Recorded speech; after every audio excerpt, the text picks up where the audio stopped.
Wow. So basically we're going to teach you guys today how to take off a set of moldings. This truck is a GMC pickup. We're going to remove the moldings actually using 25-pound fishing test. It's probably, in my opinion, the safest method in how to take them off. I used to do autobody, so a lot of guys will tape it with 1.5-inch tape here and blow it and then use a spatula or a scraper to take it off. But in my experience, the safest and easiest way to do it is to heat up the molding using a hair dryer or a heat gun if you have it, or set it in the sun. Today it's been pretty hot, so we've had this thing in the sun, and so we're gonna basically remove the moldings on these. We're gonna clean it and then we'll polish it. So we'll do a 3-part video. This will be part 1 of 3. So essentially, you'll just take it like this and you'll saw through it with the fishing line. Perfect. Yep, and then there we go, and then it's removed. Next step, we'll take an eraser wheel. These are made by a company called Astro. That's an eraser wheel. The model on this is 1208A. It's a pinstripe removal kit. Made by Astro, so you can buy this particular wheel as a Norton wheel. I believe 3M makes a wheel as well.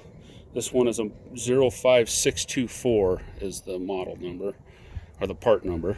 So in my experience, you want to use these at a real low speed.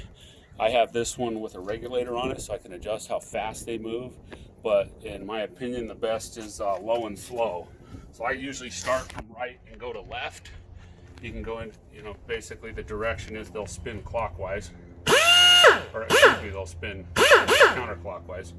So, but I move from right to left and as low as you can, move the tool as low as you can. With some guys will run it at high RPMs, but in my opinion, I like to go low and slow, a little safer on the paint. You don't have to put much pressure, just hold enough pressure to where it holds the panel. Let me get my gloves. And we'll rock and roll. Are you still filming? Okay. So we'll remove this glue. I'm going to come in close. You ready? I'm ready.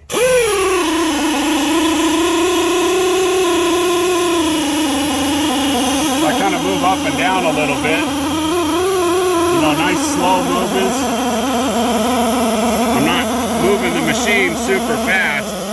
I'm just trying to hold it level. You don't want to tilt it like this or like this. You want to hold it as flat as possible. If you need to tilt it like this, you can. But the best way to use it, if possible, is to hold it flat. And then I tend to move the tool up and down. But it's 10 times faster than using, say, 3M adhesive remover, lacquer thinner, that type of stuff, wax and grease remover. You can use that at the end to clean up the residual, but to get the bulk tape off it, this is how I like to remove them. I can turn it up just a hair.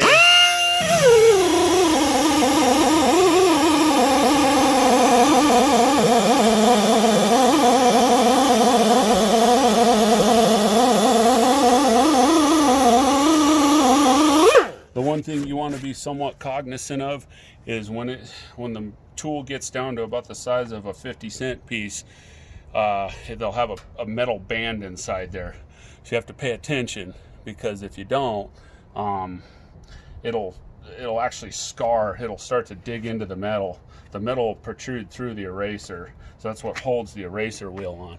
So you have to be cognizant when you're getting to about the 50-cent size, and just paying attention for a black line similar to this, around the actual eraser wheel, be in the center of it. So just be careful, because you'll grind through your clear coat and base coat and right into the steel. So I'll finish this up and then we'll give you guys part 2 and 3.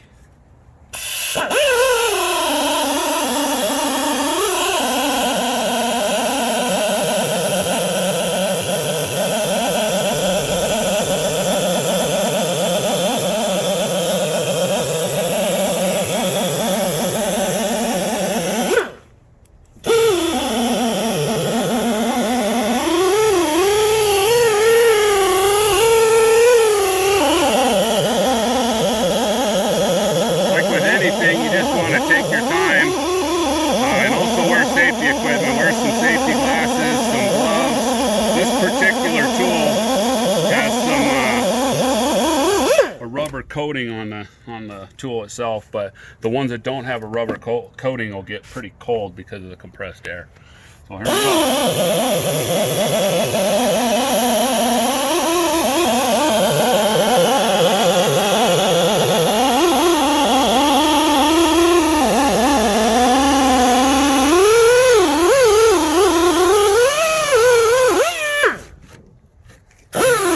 Clean up this area a little bit. So here's an example of the machine at high RPMs. So I'm using about somewhere in that region, nice and slow. So yeah, part 2 and 3 coming up.